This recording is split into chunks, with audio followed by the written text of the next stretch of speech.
आणि आपल्या घराच्या छतावरती मात्र पक्ष्यांसाठी भाकर द्या, पक्ष्यांसाठी. आणि देवी देवतांसाठी मात्र नैवेद्य म्हणून आपल्या घरामध्ये द्या.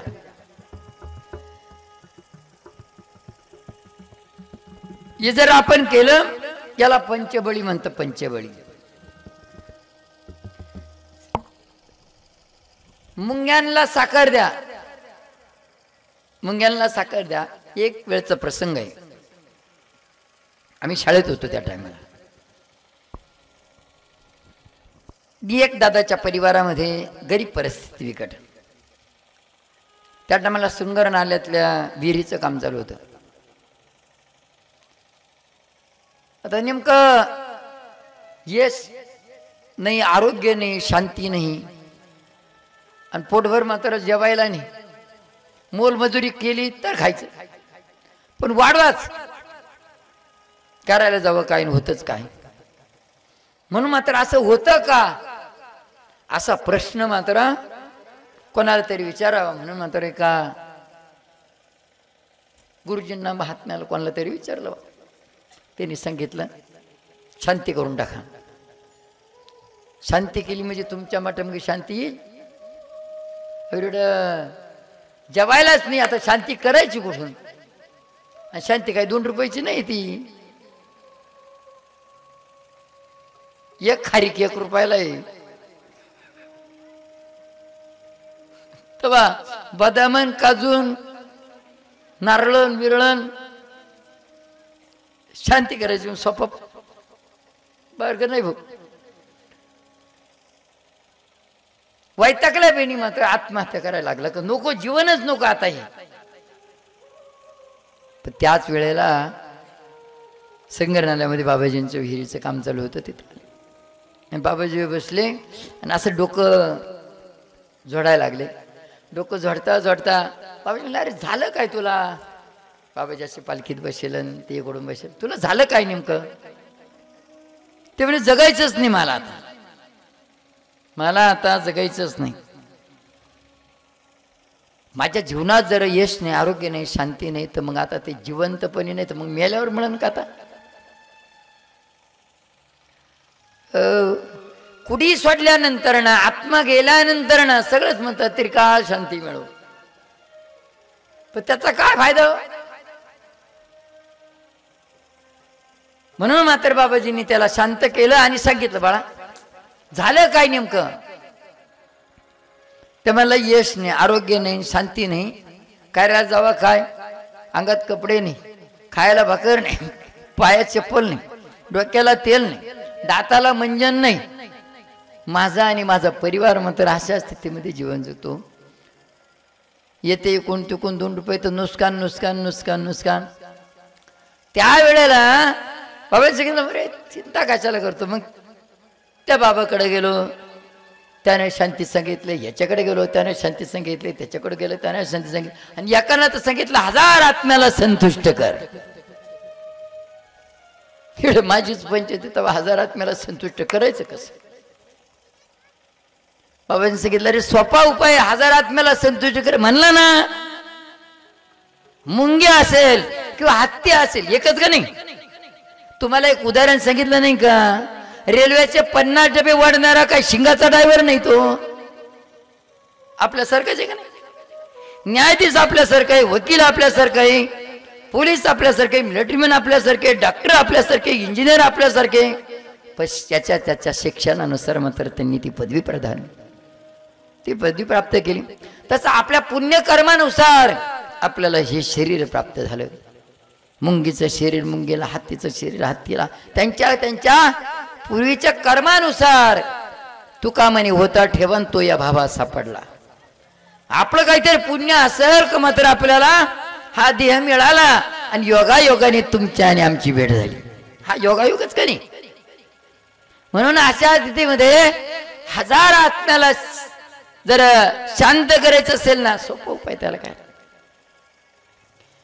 तुझ्या चहाच्या साखरीच्या डब्यातून मात्र फक्त मुठभर साखर घ्यायची आणि ती मात्र मुंग्या असेल तिथे मात्र अशा भीतीच्या बाजूने टाकून द्यायची.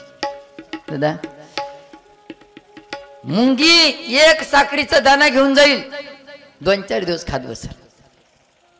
आणि तुम्ही अशा 1000 आत्म्याला संतुष्ट करायला गेले ना, ते जेवण तर जेवण आणि बाकीचं पात्र गुंडळून फेकून दे.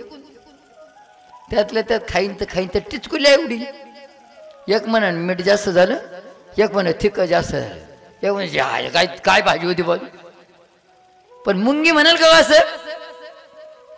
म्हणून मात्र तर मुंग्यांना मात्र साखर टाकत जा. गोमात्याला घुगास देत जा, कुत्र्याला भाकर टाकत जा, आणि कावळ्यासाठी वरती छतावरती घास ठेवा. आपले सगळे पितर संतुष्ट होतील. आणि देवी देवतांसाठी मात्र नैवेद्य म्हणून ठेवला. तर किडे माकुडे हे ते लागतील तर आपल्या आत्म्याला शांती मिळेल, त्यांच्या आत्म्याला शांती मिळेल. तर आणि मुंग्यांना साखर. हे पंचबळी. आणि प्रत्येकाच्या जीवनामध्ये पंचमहायज्ञ मात्र झाले पाहिजे. महायज्ञ म्हणले बरं, महायज्ञ. आता महायज्ञ करायचं म्हणलं घरदार शेती बाडी सगळं इकून फुकून टाकावं लागेल महायज्ञ करायचं म्हणलं. पण ज्याच्याकडे काही नाही ना, त्यांना सुद्धा सहजरित्या करता येईल. त्याला काय मात्र फुलंच लागन, तांदूळच लागन, अगरबत्तीच लागन, धूपबत्तीच लागन, पेड्याचाच नैवेद्य लागन, असं काही नाही. तुम्हाला सहजरित्या करता येईल पंचमहायज्ञ. गौरीच्या खांड्यावरती थोडंसं तूप वगैरे टाकलं, त्याला देवयज्ञ म्हणतात. देवयज्ञ ते महायज्ञ. गोमात्याला जर आपण गो घास दिला त्याला ऋषी यज्ञ म्हणते. आणि कावळ्याला दुपारी जर घास दिला त्याला पितृयज्ञ म्हणते. आणि दररोज आपल्या घरी येणाऱ्या किंवा मग तर कोण्याही व्यक्तीला एक चॉकलेट बिस्किट देऊन जर संतुष्ट केलं त्याला मनुष्य यज्ञ म्हणतात. एका दिवसामध्ये सहज कोणालाही संतुष्ट करायचं त्याला मनुष्य यज्ञ म्हणतात. आणि भूत यज्ञ म्हणजे आपल्या पाठीमागं जर समजा टणा टोना करणी कवटाळ भूत प्रेत पिशाच हे असं असलं तर त्याला त्याच्यासाठी भूत यज्ञ करायचा. भूत यज्ञ म्हणजे शमशानात जाऊन नाही करायचं. भूत यज्ञ म्हणजे भूतदया म्हणजे मुंग्यांना साखर टाकायची, त्याला भूत यज्ञ म्हणते. ज्यांना आसुरी शक्तीचा त्रास आहे त्यांनी फक्त मुंग्यांना साखर टाकून अनुभव घ्या. आपल्या साखरीत मुंग्या झाल्या का मग साखर टाकतो. साखरीत मुंग्या झाल्या परंतु त्याच्या अगोदरच. म्हणून हे पंचमहायज्ञ आपण जर केले ना, ऋषीचे आपल्यावरती खूप मोठे ऋण आहे, उपकार आहे. त्या ऋणातून आपण मुक्त होऊ शकत नाही. परंतु जर कोणाचं वैरभाव असेल, कुणी शत्रू असेल आपले, तर ते वैरभाव शत्रुपणा विसरून मात्र आपले मित्र बनतील. हे पंचमहायज्ञ आणि पंचबळी असं जर केलं, शत्रू मित्र होतील, वैरी सुद्धा मित्र होतील. म्हणून मात्र आणि सगळ्या दोषांचा नाश होईल या पद्धतीने. म्हणून ह्या पद्धतीनं दुसरी गोष्ट, आपण झोपताना आता 2 दिवसापूर्वी सांगितलं तुम्हाला, पूर्वेकडे डोकं करून, कालच सांगितलं अर्थ, पूर्वेकडे डोकं करून पश्चिमेकडे पाय करून झोपायचं. दक्षिण उत्तर कधी झोपायचं नाही. पण यदा कदाचित जर सासूरवाडीला गेले तर मग दक्षिणेकडे डोकं करून झोपायचं सासूरवाडीला. आणि घर जावई असले बा, घर जावई म्हणजे कायमचेच घर जावई.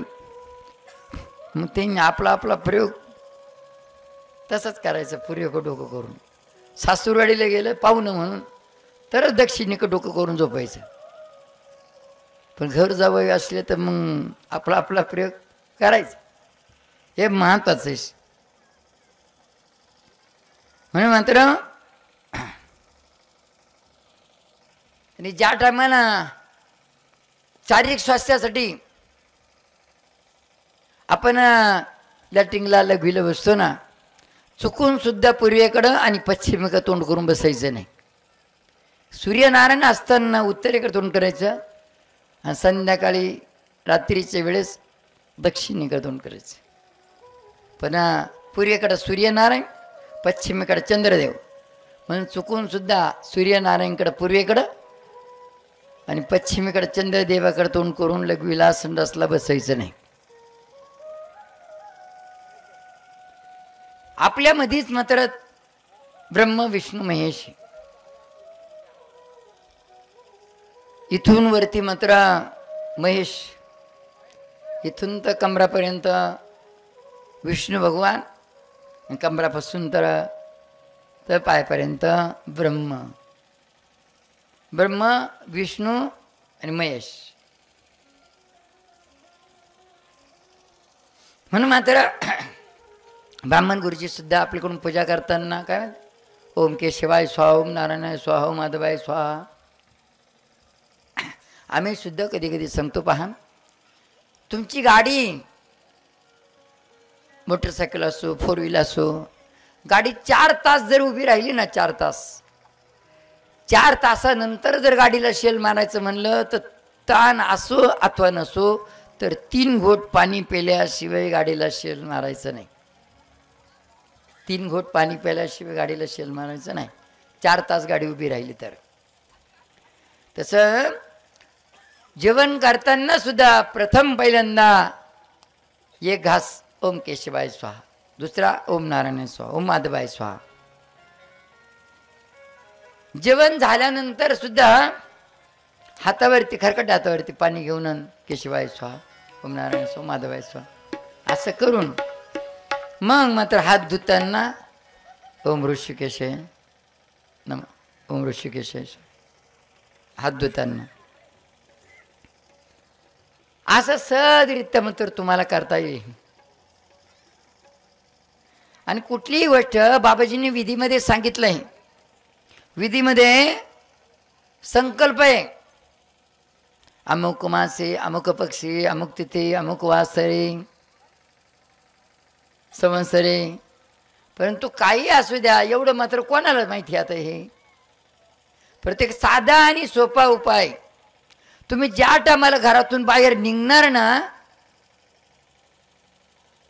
त्या टायमाला फक्त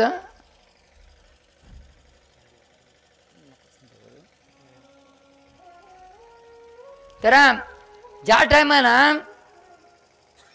घरातून बाहेर निघताना आजचा वार कोणता आहे,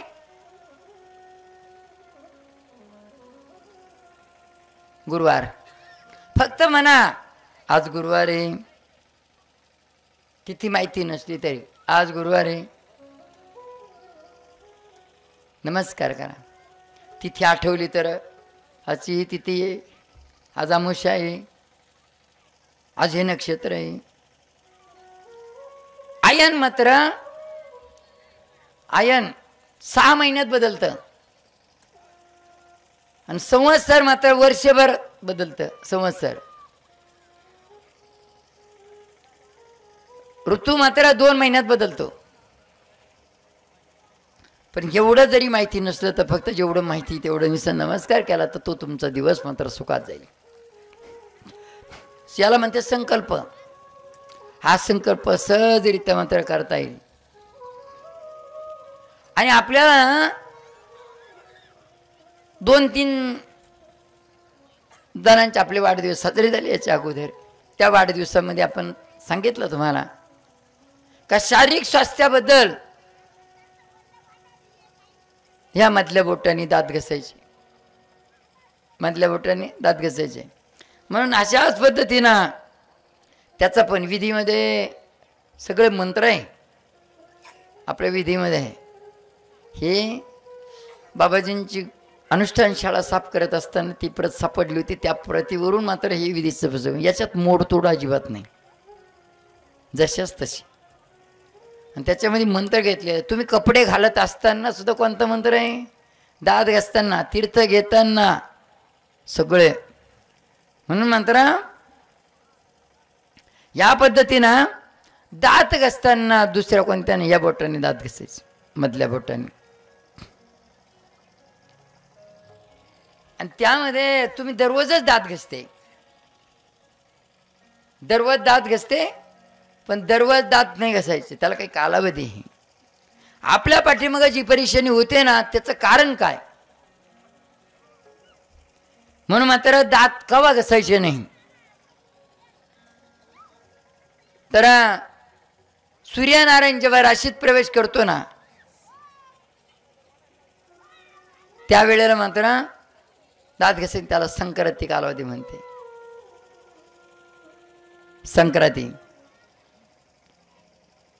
व्यतिपात योग, ज्या टायमाला आपल्या उपास राहील त्या उपासाच्या दिवशी आपल्या घर परिवारातल्या एखाद्या पितरांचं वाडवडिलांचं वर्ष श्राद्ध, म्हणजे श्राद्ध म्हणजे पुण्यस्मरण, त्या पुण्यस्मरणाच्या दिवशी अमावस्येच्या नंतर पौर्णिमाच्या नंतरची प्रतिपदा, षष्ठी तिथी, अष्टमी, नवमी, चतुर्थी, चतुर्दशी, अमावस्या, पौर्णिमा, आपला स्वतःचा जन्मदिवस, आपल्या लग्नाचा दिवस, लग्नाच्या दिवशी पण व्रत चतुर्मास असेल त्यावेळेला दात घसायचे नाही. ह्या दिवसात फक्त मुख शुद्धी करायची गुळणा करून, आणि मधल्या बोटाने मात्र दात घसायचे, दुसऱ्या कुठल्याच बोटाने दात घसायचे नाही, तर्जनीनं तर घसायचेच नाही. या पद्धतीनं हे आपल्या सगळ्यांच्या शारीरिक स्वास्थ्यासाठी महत्वाचं. तर यामध्ये हे जे आपण दाढी बिडी कटिंग बिटिंग करतो का नाही, हे मात्र कवा नाही करायचं. आपलं तर मात्र पाहुणं निघालं का मग म्हणतो एकदा दाढी काढून येतो, मग पाहुणं जातो. म्हणजे तिकडं आपलं काही ते बोर्थ बिर्थ काही नाहीच, फक्त पाहुणं जायचं असं, पाहुणे घरी यायचे असले का मग दाढी करायची. परंतु कोणत्या वेळेला दाढी कटिंग हे केस कातरण केल्यानंतर काय होतं, तर एकादशी, अमावस्या,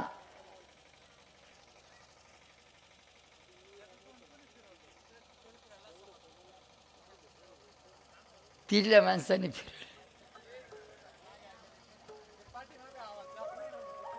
ते पाठीमागे आवाज जाणार नाही. तुम्हाला एवढा आवाज येतो, तिकडे पाठीमागे जात नाही ना आवाज.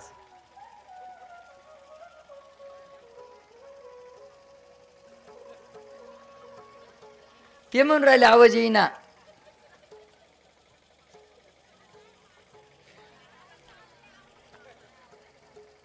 तुम्हीच तिकडून बसायचं मग अगोदर येऊन. तुम्हाला माहितीच नाही त्याच्यासमोर बसल्यावर.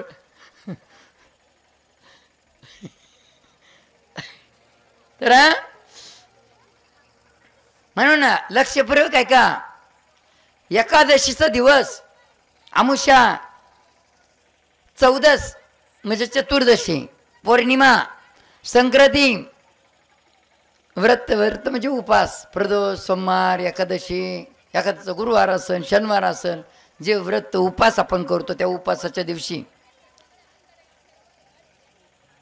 व्यतिपात, श्राद्धाचा दिवस रविवार, मंगळवार आणि शनिवार, या दिवशी मात्र दाढी कटिंग करायची नाही.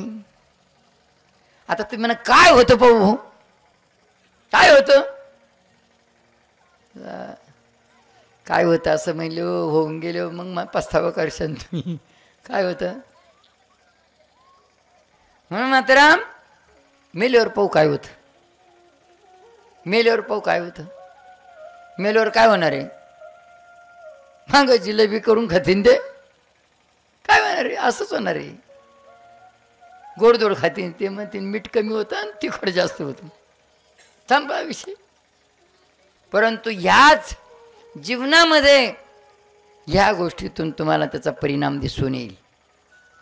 रविवारी जर एखाद्या व्यक्तीने दाढी कटिंग केली, केस काढले ना, त्याच्या आयुष्यातला 1 महिना आयुष्य कमी होतं. हे आमच्या तोंडाने नाही सांग, म्हणजे तोंडाने सांगतो बापून, आमच्या मनाने नाही सांग.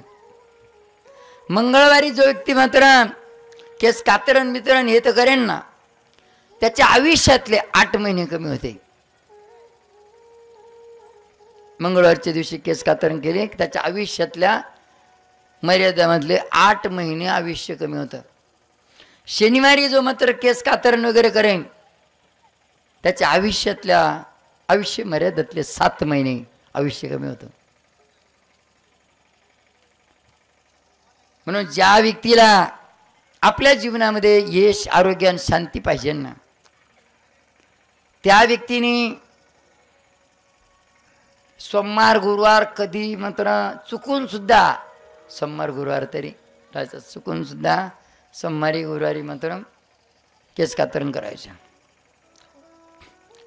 म्हणून मात्र तुमच्या भल्यासाठी, सुखशांतीसाठी आम्ही याच्या अगोदर पण एक विधी सांगितला होता. ज्याच्या घरात भांडणं होते ना, चिडचिड, सासू सुनाचे, मायलेकाचे, बापलेकाचे, भावाभावाचे, त्या व्यक्तीने बुधवारी आणि शुक्रवारी सूर्यदेव मावळल्यानंतर 2.5 तास मौन धरायचे. सगळ्यांनी घर परिवारातल्या व्यक्तीने बुधवारी आणि शनिवारी, शुक्रवारी, बुधवारी आणि शुक्रवारी 2.5 तास मौन धरायचे, कोणाबरोबर बोलायचं नाही. तसंच मात्र बुधवारी आणि शनिवारीच तुम्ही दाढी कटिंग करू शकता, बुधवारी आणि शुक्रवारी. तर इथं मात्र कुठलाही दोष लागत नाही. या पद्धतीनं आता त्यानंतर आपण तेलाची मालिश करतो. बरं, डोक्याला तेल लावलं का तेच हातापायाला लावतो. इथून सुद्धा काय काय दररोजच सवय येते. परत त्यानं काय होतं, तर अंगाला, हातापायाला हे आता मालिश करायचे तेल आले, आता मालिश करायचे तेल आले. पण त्यांनाही माहीत नाही मालिश करायचे तेल आहे, पण नेमकं केव्हा मालिश करावं. अमावस्या, पौर्णिमा, रविवारी आणि मंगळवारी, गुरुवारी आणि शुक्रवारी या वाराला कधीच मात्र अंगाला तेल लावायचं नाही. म्हणजे हातापायाला, डोक्याला लावायचं बा, नाही तर पाहुणे पाहायला यावं आणि तुम्ही डोक्याला तेल लावेल नसावा. म्हणजे यांच्या घरात का तेल नाही, काय काही नावं ठेवतील तुम्हाला. पण आता इथं एक प्रश्न आहे का तुम्ही म्हणाल मग आम्ही कायमचंच लावतो, मग कायमचंच लावतो, काय होईल बा. ऐकून घ्या, आम्ही याच्या अगोदर पण कार्यक्रमात काय सांगत आलो, तुझं आहे तुझं पशी परी तू जागा चुकलाशी. जुने लोक हे नियम पाळायचे, ऋषी मुनी होते तेव्हापासून. आता जुनं ते सोनं गेलं, आता नवीन सोनं आलं. हा सोन्या, ही सोन्याची टोपडी. म्हणून जरा जो व्यक्ती रविवारच्या दिवशी जरा शरीराला, हातापायाला तेल लावीन ना, त्याला थंडी तापाचा आजार होईल. थंडी तापाचा आजार होईल रविवारी जो अंगाला तेल लावील त्याला. मंगळवारी जो मात्र तेल लावीन त्याच्यावरती मृत्यूदायक संकट येतील, मृत्यूदायक संकट येतील. वाचलं तर वाचलं, नाही तर मग गेला. मंगळवारी जर अंगाला तेल लावलं तर. आणि गुरुवारी जो व्यक्ती तेल लावील, गुरुवारी लक्षपूर्वक ऐका, तुमचा सगळा सारांश शिदूर याच्यामध्ये. बऱ्याच जणांनी आम्हाला सांगितलं नुकसान नुकसान नुकसान नुकसान, काय कळलं ना नेमकं, 1,12,000च होत आहे. तर इथं मात्र जो गुरुवारी तेल लावीन ना, नुकसानकारक घटना घडत राहतील. 1,12,000 मागचं पैल पुढं पडू देणार नाही. गुरुवारी जे व्यक्ती अंगाला, हातापायाला तेल लावतील तर नुकसानकारक. शुक्रवारी जे व्यक्ती तेल लावतील ना, त्यांना दुःखाची प्राप्ती होईल. आरोग्य त्यांच्या स्वप्नात पण राहणार नाही. शुक्रवारी जे तेल लावतील ते आरोग्य त्यांच्या स्वप्नात प्राप्त होणार नाही, दुःखाची प्राप्ती होईल. आणि आता ऐका, सोमवारी जो व्यक्ती तेल लावेल, सोमवारी त्याची सौंदर्यता वाढेल. सौंदर्यता चेहऱ्यावर तर तेच सोमवारी जे तेल लावतील ते. बुधवारी जो मनुष्य तेल लावीन, बुधवारी जो मनुष्य हातापायाला अंगाला तेल लावेल त्याला धनाची प्राप्ती होईल. धनाची प्राप्ती होईल. जो मनुष्य शनिवारी शरीराला तेल लावीन, शनिदेवाला तेल चालतं ना, शनिदेवाला जो मनुष्य शनिवारी तेल लावील त्याला सुख शांतीची प्राप्ती होईल. हे फक्त करून पहा तुम्ही. तुम्हाला सुख शांतीला शोधायची गरज नाही, सुख शांती तुम्हाला शोधत शोधत येईल. आता घरातल्या सुख शांतीसाठी दररोज भाकरी करते, भाकरी दररोज करते का नाही? पोळ्या असेल किंवा बाजरीच्या ज्वारीच्या भाकरी असेल दररोजच करते का नाही? मग तवा तापल्यानंतर पाहते का नाही? हात लावून पाहते का? पाण्याचा शितोडा टाकीते. पाण्याचा आणि अग्नीचा 36 आकडा आहे. जे तव्यावरती पाण्याचा शितोडा टाकत असेल तर त्यांच्या घरामध्ये पती पत्नीचे, सासू सुनाचे, मायलेकाचे, बापलेकाचे, भावाभावाचे भांडणं झाल्याशिवाय राहणार नाही. तवा तापताना शितोडा टाकून त्याच्या भाकर भाजली, त्यांच्या घरात वादविवाद होणार.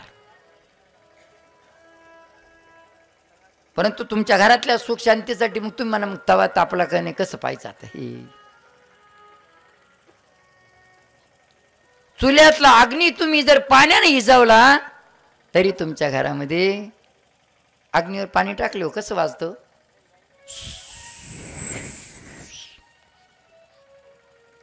तुम्ही जर अग्नी पाण्याने हिजावला मग झालं बा सा सू सा सू सा, म्हणजे सासू सुनेचे भांडणं. सासू सासू सासू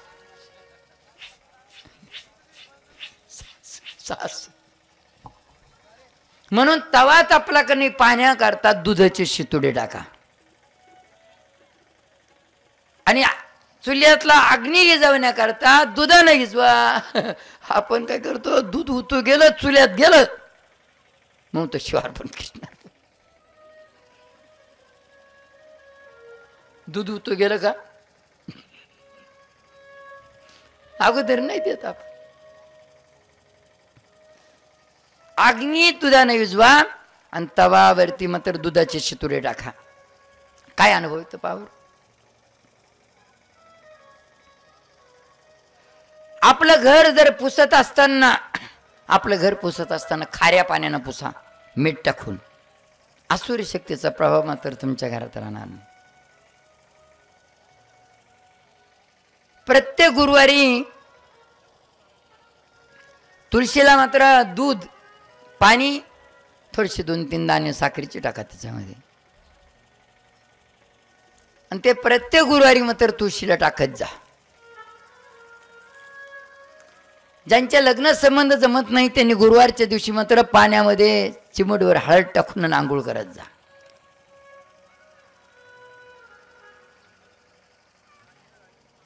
आणि त्याच्यामध्ये पुन्हा विधी आहे मुलींसाठी. ज्यांचे लग्न जमत नाही त्यांनी त्यांच्याच हातानं हळदीचा एक सफेद रुमाल, त्याला असे काठ नकोय, काठ म्हणजे रंगीत एक सारखा सफेद पाहिजे. तो रुमाल आपल्याच हातानं हळदीचं पाणी करून माखवायचा. मग आम्ही हळकुंड विधी करून देतो. छोटे छोटे 5 हळकुंड म्हणतोय त्याच्यामध्ये बांधून आणि ते आपल्या जवळ ठेवायचं. लवकर हळद लागन, म्हणजे लग्न जमल्याच्या अगोदर ना. म्हणजे तुम्ही मला लग्न जमण्याच्या अगोदर हळद लागते का? लग्न जमल्यानंतरच लागते ना. हातानं हळदीनं माखवलेल्या रुमालात जर ते हळकुंड बांधून जर आपल्याकडे ठेवले तर लवकरच हळद लागते. म्हणून अशा पद्धतीनं गुरुवारच्या दिवशी तुळशीला दूध पाणी, थोडीशी साखर टाकून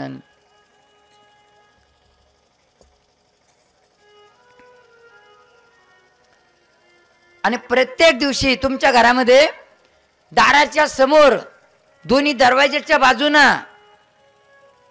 जेव्हा आपण आतमध्ये जातो ना घरामध्ये, डाव्या बाजूकडून आपली वाली तुळस राहते, डाव्या बाजूकडून. तर डाव्या बाजूकडून घरात शिरताना देवाचं द्वारपाल आहे, आणि उजव्या बाजूकडून घरातून बाहेर येताना डाव्या बाजूकडून आसुरी शक्तीचं द्वारपाल आहे. जेव्हा तुम्ही घराचा आदर करणार ना, तुम्ही ते पूर्वीच्या काळी पाहिलं असेल कदाचित, असे ते भाले लावून ठेवत होते.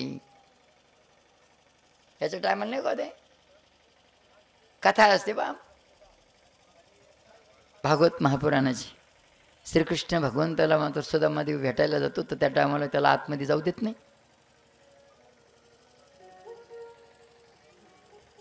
तर त्या टायमाला मात्र तो विनंती करतो, परंतु जेव्हा मात्र ते असे काढले का मग मात्र ते मध्ये जातात.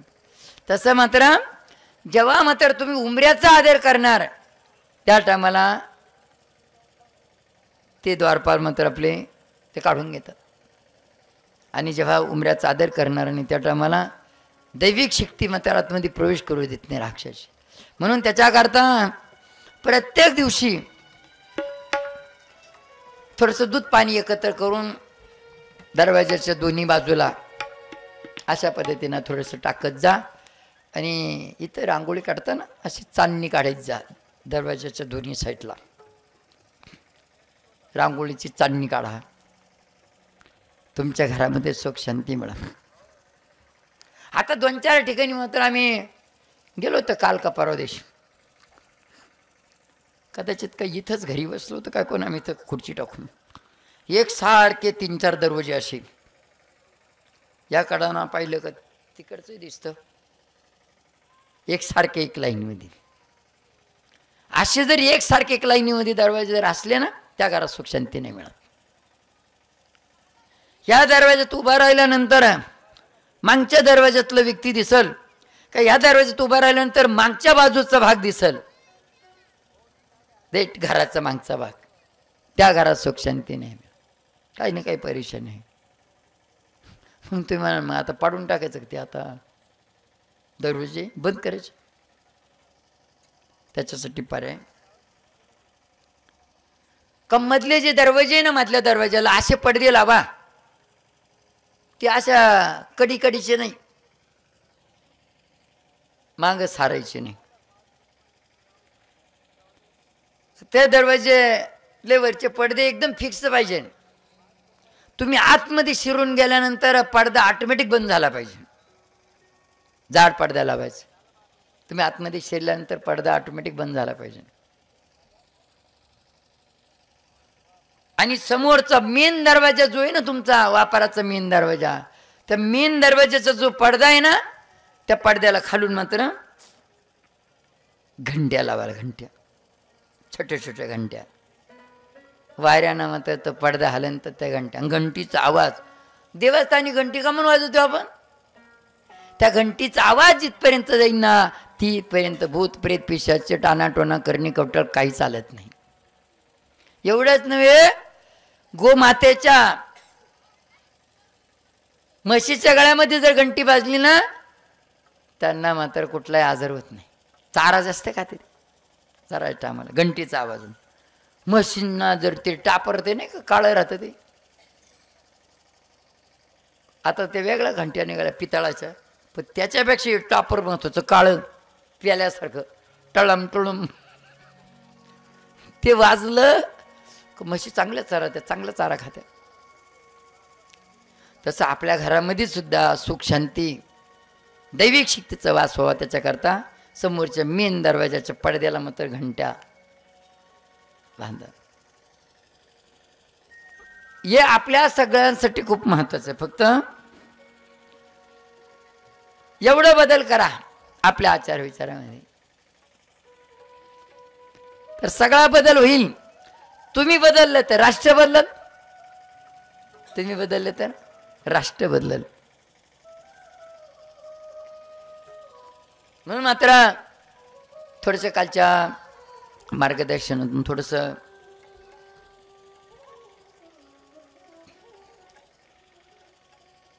टिप्स सांगतो, थोड्याशा टिप्स. हरिओम बोला. हरिओम. हर हर महादेव. हर हर महादेव.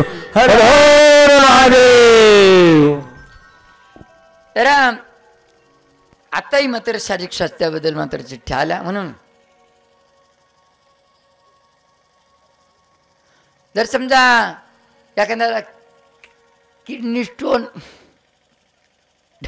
शुद्ध भाषा आपण म्हणून मुतखळो. हरिओम बोला. हर महादेव. हर हर महादेव. हर हर महादेव. तर मुतखळो.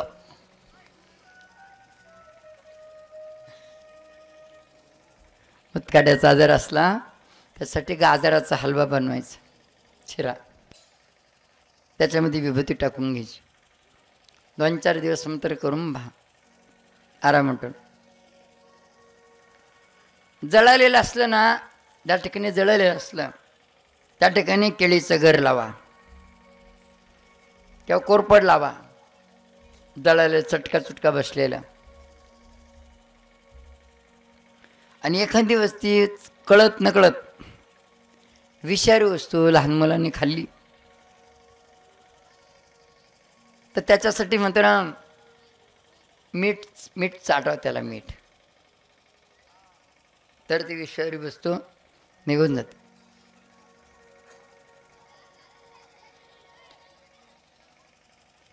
स्वयंपाक झाल्यानंतर ना, झालेला स्वयंपाक आम्ही सांगितलं वायू कोपऱ्यामध्ये ठेवायचं आणि कमीत कमी 40 मिनिटाच्या आतमध्ये जेवण करायचं. 40 मिनिटानंतर त्यावरती आसुरी शक्तीचा प्रभाव पडतो. जसं तुम्हाला आम्ही पहिलं सांगितलं का आपल्या हातात जेव्हा पैसा येतो ना, त्या टायमाला फक्त 1.5 तास पैसा आपला असतो. 1.5 तासानंतर अधिकार दुसऱ्याचा होऊन जातो. ज्या ज्या गोष्टीसाठी पैसा वापरतो त्यांचा अधिकार होऊन जातो. तुटणारी वस्तू तुटत नसली तरी तुटून जाईल पैसा खर्च करण्यासाठी. बिघडणारी वस्तू बिघडत नसली तरी बिघडून जाईल. तब्येत, गाडी, मग तो पैसा तिकडं खर्च होईल. 1.5 तासाच्या अगोदर 1 रुपये कोण गुप्तदान काढा. तर त्यामध्ये बरेच जणांच्या चिठ्ठ्या पण आलेल्या आहे का त्याच्याबद्दल आम्ही याच्या अगोदर सगळं सांगत आलो, पण डोक्यात बसणार. तुम्ही मेमरी कमी करून आणलीच नाही, हँग होऊन गेली. मग ती जे कुठं डोक्यात शिरलं. तुम्हाला जर गुप्तदान जर द्यायचं असेल ना, शालेय शिक्षणामध्ये आपण 1 वर 1 11 आणि 1 अधिक 1 बरोबर 2 हे शिकलो आपण. पण आध्यात्मिक छत्रातलं जे ज्ञान आहे ना, खरी सुख शांती, विज्ञान वेगळं आणि आध्यात्मिक वेगळं. म्हणून यामध्ये 11 यामध्ये यश, आरोग्य आणि शांती दडलेली. ह्याच्यामध्ये 21 नाही शुभ, 22 याच्यामध्ये यश, आरोग्य आणि शांती दडलेली. 33, 44, 55, 66, 77, 88, 99, 111, 222, 333, 444, 555, 666, 777, 888, 999, 1111. तुम्हाला जेवढ्या संख्येत दान करायचं आहे ना, तेवढ्या संख्येत 1 असला तर 1 1 1, 2 असला तर 2 2 2, 3 असला तर 3 3 3, 4 असला तर 4 4 4, 5 असला तर 5 5 5, 6 असले तर 6 6 6, 7 असले तर 7 7 7, 8 असले 8 8 8, 9 असले तर 9 9 9, 999, 9999, 11,111. आपण रथ बनवला होता, देणाराला बी लाभदायक आपण दिले म्हणून आणि घेणाराला लाभदायक रथ बनवला होता. 1,11,111. ट्रॅक्टर घेतला होता 55,555 आणि आपल्या लक्झरी बसची देणगी होती 11,111. अनुभव घ्या तुम्ही, द्यायला श्रद्धेने तुम्ही देता पण अनुभव येत नाही. त्याच्यामुळे ह्या पद्धतीनं म्हणून अशा स्थितीमध्ये याचा काही कालावधी आहे. कपात 40 मिनिटानंतर त्याच्यावरती आसुरी शक्तीचा प्रभाव पडतो. 1.5 तासानंतर आपल्याकडे असणाऱ्या पैशाचा अधिकारी दुसरा होऊन जातो. नुकसान नुकसान नुकसान. म्हणून मात्र पैशाला पैसा लागत नाही आणि पैसा पुरत नाही. यामध्ये आपल्याला जर कुठल्याही प्रकारचा जर आजार असेल, काही ते लिव्हर काय ते म्हणते, तर त्याच्यासाठी डाळिंबाचा रस, विभूती टाकून फक्त डाळिंबाचा रस मात्र प्यायचा, त्याने मात्र जातात.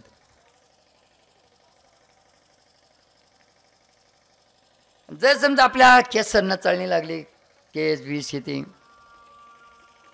तर त्याच्यासाठी कांद्याचा रस पण ढवळा कांदा रात्री मात्र डोक्याला लावून मात्र झोपायचं, सकाळी स्वच्छ डोकं धुवून काढायचं.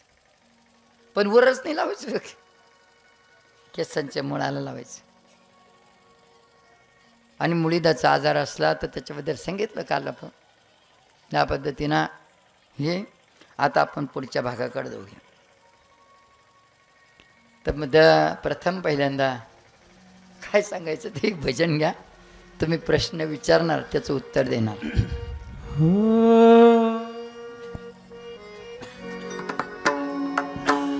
शिव भक्त मौन गिरीरा,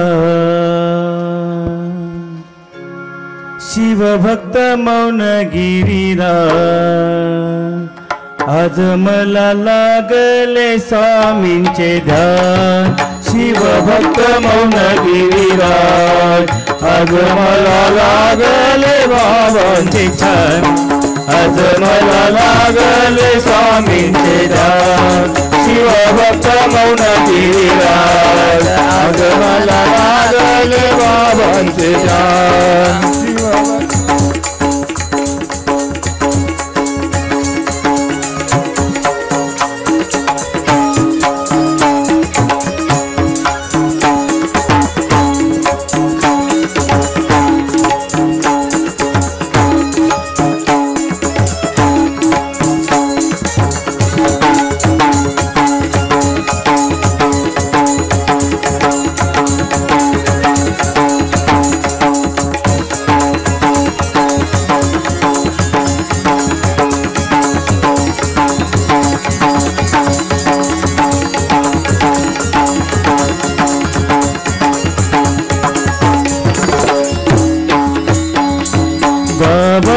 कपाळी हो विभूतीचा टिळा, बाबांच्या कपाळी हो विभूतीचा टिळा.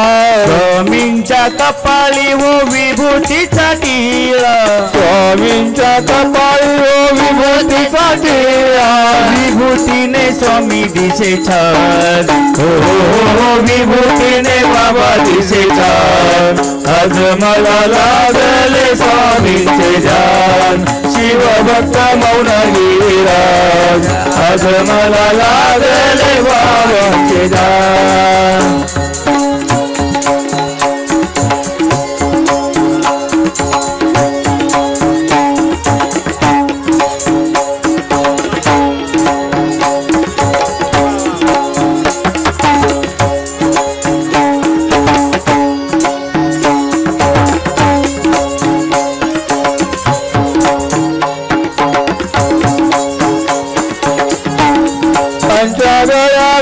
रुद्राक्षांच्या माळा, स्वामींच्या गळ्यामध्ये रुद्राक्षांच्या माळा, स्वामींच्या गळ्यामध्ये रुद्राक्षांच्या माळा. रुद्राक्षाने स्वामी दिसे छान, हो रुद्राक्षाने बाबा दिसे छान.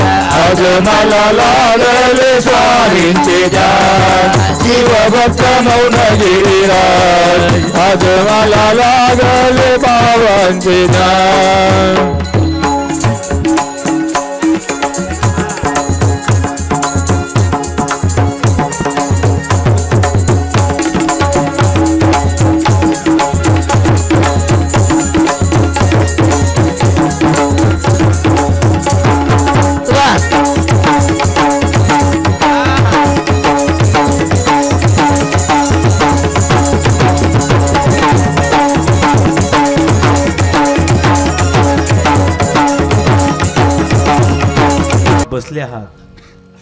याच्या अगोदरही तुम्ही खूप काहीतरी सहन केलं असेल. 15 वर्ष 3 महिने एकाच खोलीमध्ये 3x3 3x3 3x3 असे आपण जप तप ध्यान करून तुम्ही आज आमच्या समोर बसलेले आहात. इथपर्यंत पोहोचताना आपल्याला बराच काही त्रास झाला असेल. तर त्यापैकी तुम्ही एकदा बोलता बोलता आम्हाला सांगितलं होतं की आम्ही बाजरीचं पीठ केळीची कातडी खाऊन दिवस काढले. तसेच एकदा खूप पाऊस आला, छोटीशी कुटिया होती, तिचे पत्रे कापड ओढून गेले, पोत्यावर झोपलो, अर्धपोत ओढलं होतं.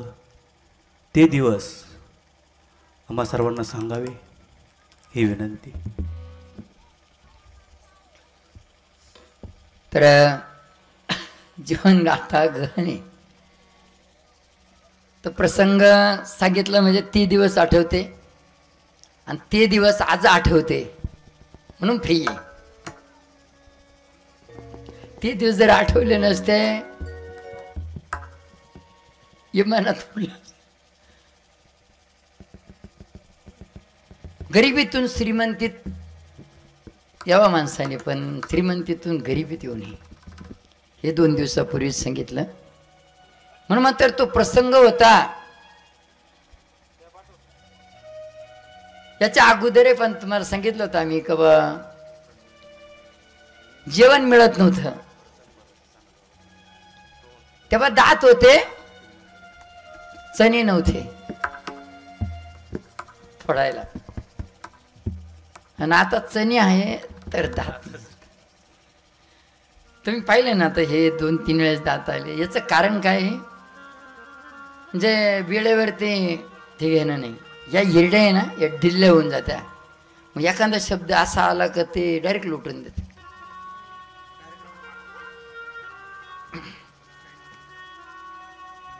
म्हणून आपल्यासारखंच मात्र आम्ही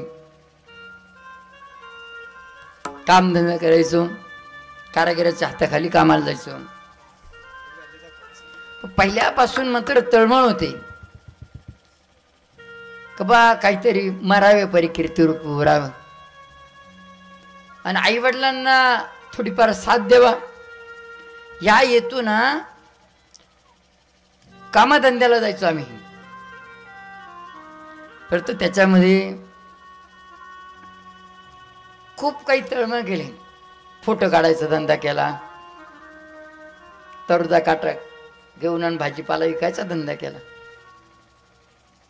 माल इकडून नाशिकून भरून आणायचा, कधी घोटी गत भरून प्रत्येक बाजारामध्ये बसायचो आम्ही.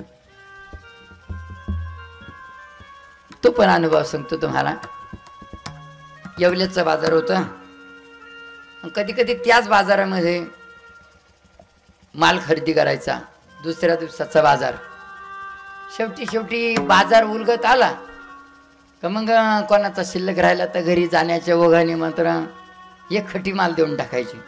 मग तो आपण खरेदी करून घ्यायचा. पण पुढचा बाजार पाहायचा नेमकं का कोणता बाजार आहे, माल खराब तर नाही होणार असं. म्हणजे सगळा अभ्यास करून बसले आहे. नोकरी प्रयत्न केली आणि एक गॅरेजवर पिशी घेऊन गेलो होतो कामाला. मनमाडचं पाटील गॅरेज म्हणून. पूर्ण मोठ्या मोठ्या गाड्यांचं मशिनरीचं काम करतात तिथं. त्यांच्याकडे गेलो आम्ही. त्याला म्हणलं बाबा थोडंफार कामाला लावा बा, 10-5 रुपये कमी मिळाना, आईवडिलांना हातभार लागत. पण ती कामाला नाही लावलं आम्हाला तिथं. परंतु जेव्हा आता मात्र सहज बोलता बोलता असं बोललो आम्ही का पाटील गॅरेजवरती आम्ही पिशी घेऊन गेलो बा, कपडे तिथे कामाला लावते. ती गोष्ट त्यांना कळली. ते डायरेक्ट मात्र आमच्याकडे आले म्हणे बाबाजी माफ करा म्हणे, तुम्हाला आम्ही ओळखू शकलो. माणूस माणसात जोपर्यंत राहतो तोपर्यंत ओळख नाही होत. यामध्ये सुद्धा सगळ्यांना आमची ओळख नाही होणार, पण जेव्हा आम्ही जाऊ ना त्या टायमाला ना आमची ओळख होईल. सोमेश्वर बाबा कोण होते म्हणून. असं जोपर्यंत सूर्यनारायण आहे तोपर्यंत सूर्यनारायणची किंमत कळत नाही. जोपर्यंत आईवडील आहे तोपर्यंत आईवडिलाची किंमत कळत नाही. जोपर्यंत महात्मा आपल्यात असतो तोपर्यंत महात्म्याची किंमत कळत नाही.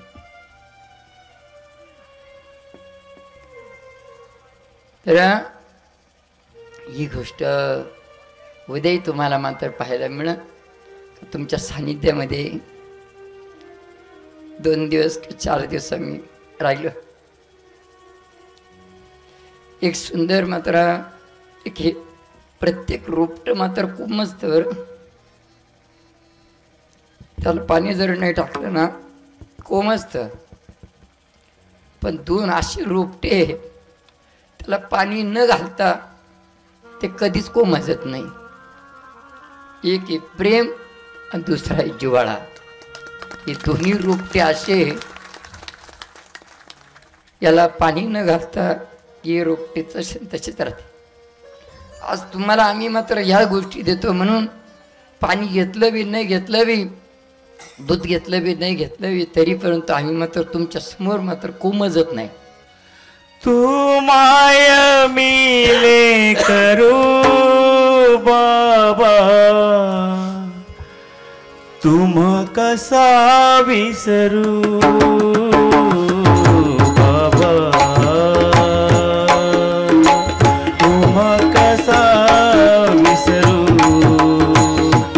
स्वामी, तुमाय मिले करू बाबा, तुमा कसा विसरू स्वामी, तुगाय मी वासरू.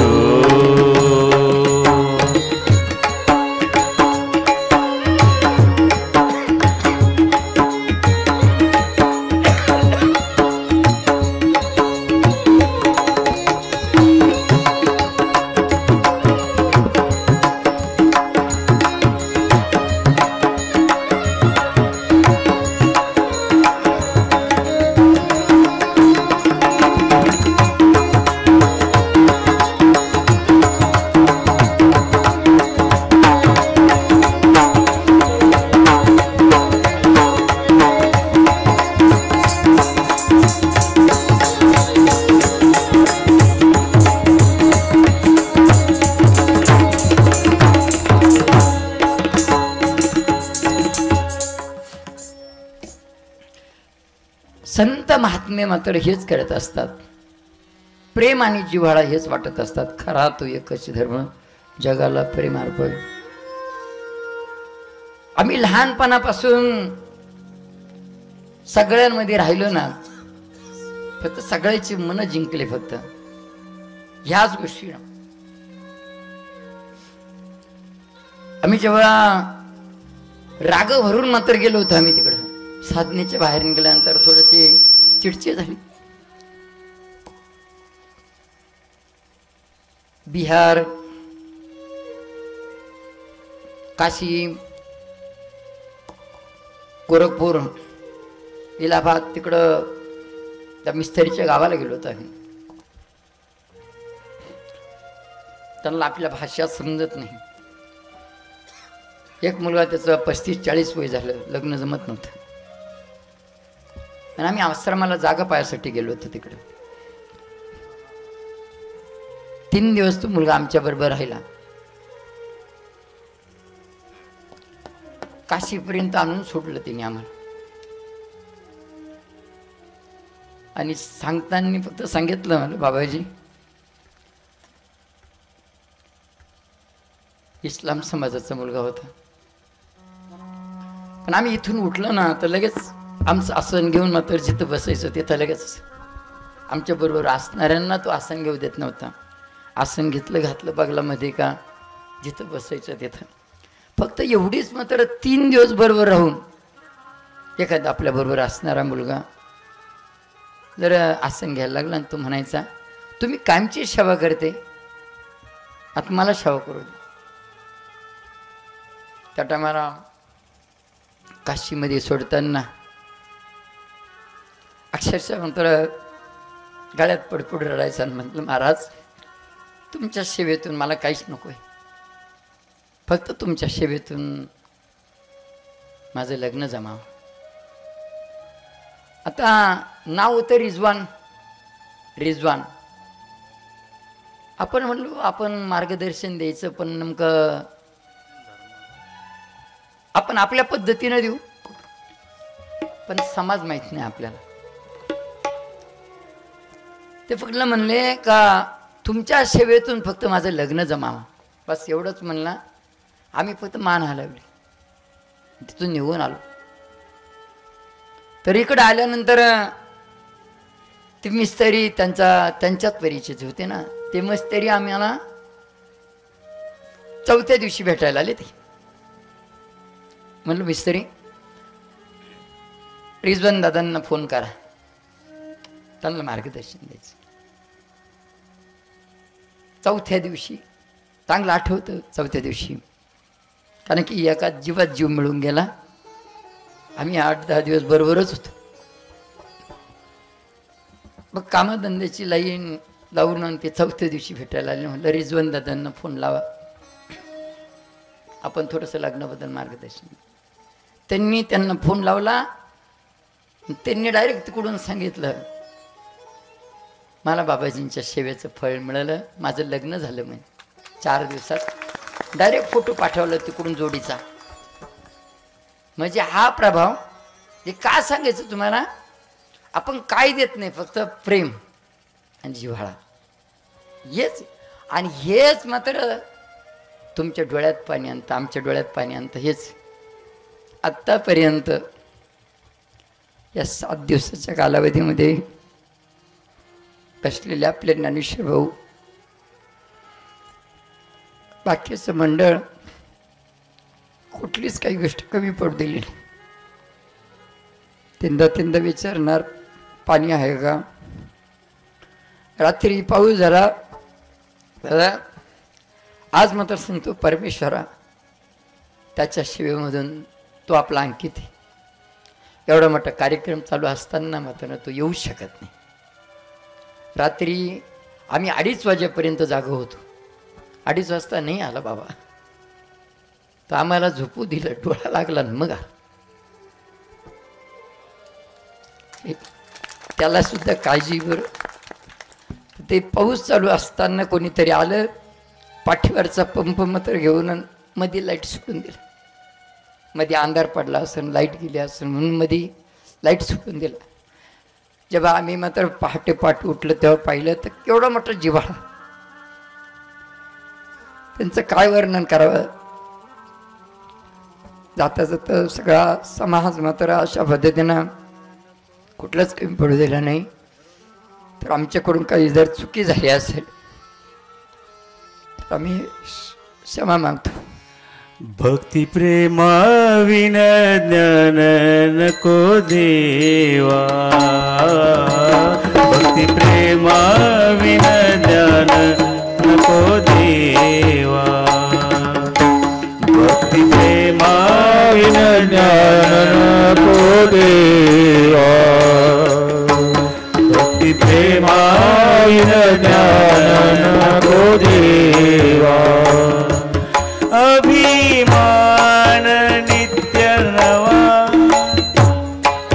तया माझी, प्रेम सुख देई प्रेम सुख देई, प्रेम सुख देई प्रेम सुख देई, प्रेम सुख देई. प्रेमाविन नाही समाधान, प्रेम सुख देई प्रेम सुख देई, प्रेम सुख देई प्रेम सुख देई, प्रेम सुख देई प्रेम सुख देई.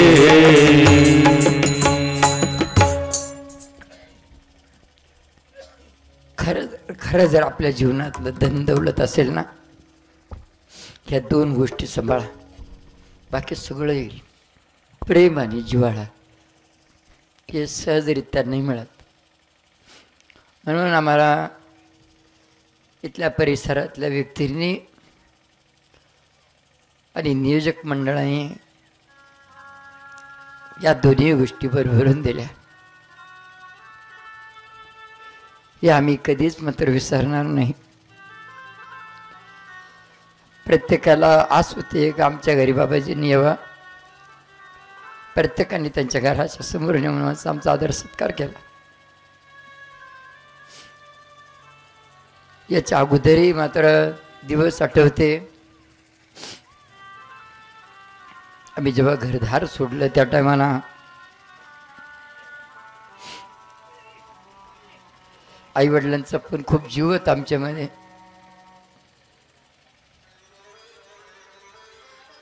आमची आई तर आमच्याशिवाय घास खात नव्हती. परंतु घर सोडल्यानंतर काही दिवस वडिलांनी दूध वाहिलं आमच्यासाठी. रात्रीची पहाट केली. एखाद्या झाडाला पाणी टाकून आपण त्या झाडाला मोठं करतो ना, त्याचे फळं मात्र ते खातं. जसं एखादा शिक्षक असतो, एखाद्या झाडाला पाणी टाकून झाड मोठं केलं, त्याला फळं आले, तर त्याच परिसरातली व्यक्ती म्हणजे पाणी घालणारं काही. शिक्षकांनी एखाद्या मुलाला न्यायाधीश बनवलं, वकील बनवलं, डॉक्टर बनवलं, तर त्याचे फळं त्याच्या पगाराचा उपभोग मात्र ते घेतील. परंतु आमच्या ह्या झाडाला मात्र पाणी घालून ह्या झाडाला वट वृक्षासारखं मोठं बनवलं, दूध पाजून मोठं केलं, आणि ह्या झाडाचे फळ मात्र तुम्ही सगळे चाखताय. चुकलं तुझं बाळाई आई ग आई ग आई ग, चुकलं तुझं बाळाई रडत ढाई ढाई ग, रडत ढाई ढाई ग. तू ये ना माझी आई ग, तू ये ना माझी आई ग, तू ये ना माझी आई ग, तू ये ना माझी आई ग, ये ना माझी आई ग, ये ना माझी आई ग, ये ना माझी आई ग, ये ना माझी आई ग. चुकलं तुझं बाळाई रडत ढाई ढाई ग, रडत ढाई ढाई ग. तू ये ना माझी आई ग, तू ये ना माझी आई ग, तू ये ना माझी आई ग, तू ये ना माझी आई ग. किती ग माझं हाल झालं सांगू मी कोणाला, किती ग माझं हाल झालं सांगू मी कोणाला. सावरीनी वासराला सोडून कुठं गेली माझी माई ग, गेली माझी माई ग. तू ये ना माझी आई ग, तू ये ना माझी आई ग, तू ये ना माझी आई ग, तू ये ना माझी आई ग, तू ये ना माझी आई ग, तू ये ना माझी आई ग. चुकलं तुझं बाळाई रडत ढाई ढाई ग, रडत ढाई ढाई ग. तू ये ना माझी आई ग, तू ये ना माझी आई ग, तू ये ना माझी आई ग, तू ये ना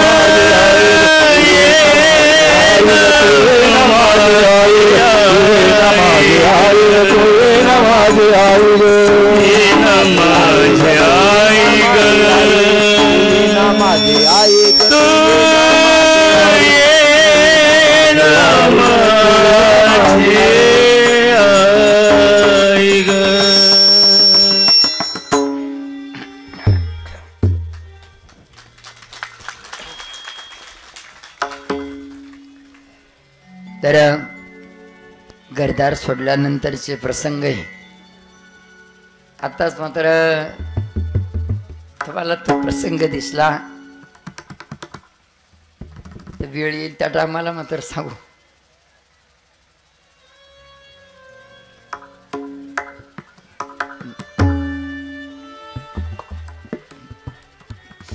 तर पुढचं थोडं पुढे सरकून घ्यायचं आहे. पाठीमागच्या भाविकांना जागा करून द्यायची आहे.